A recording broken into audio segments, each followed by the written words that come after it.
Starting mass deportations was one of Trump's day one priorities. What do we know about his first plans that NBC News is now reporting? Exactly. Our colleague Julia Ainsley is reporting that in Chicago specifically, that Immigration and Customs Enforcement is intending as soon as Tuesday, of course, the day after Donald Trump's inauguration on Monday, to begin enforcing immigration laws and going and putting into effect a deportation program. It is not clear the exact specifics of what this operation would look like, the extent to which it would target businesses that may be employing undocumented immigrants.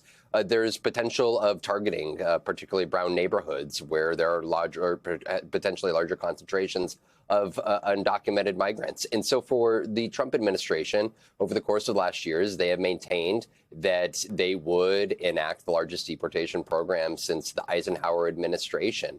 Now, to note, Kristi Noem, who was up on Capitol Hill this week, she has been tapped by Donald Trump to lead the Department of Homeland Security. But there is particularly within this incoming Trump administration power that is being designated by the incoming president to individuals who are serving as effectively czars, including Tom Homan, who is his border czar. And Kristi Noem, the South Dakota governor, faced questioning about exactly who would be in control of ICE and immigration policy and actually executing on the desires of the president-elect. Take a listen. Who's going to be in charge of the border? Well, the president will be in charge of the border. Will he be giving orders directly to CBP, ICE, USCIS? Tom Homan has a direct line to the president. He is an advisor to the president, the border czar.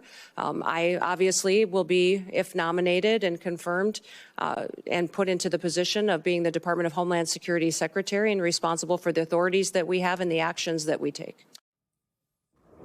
In Julia's reporting, she reports that ICE has requested volunteer agents to step forward for the Chicago operations and that similar operations could take place in other cities around the country.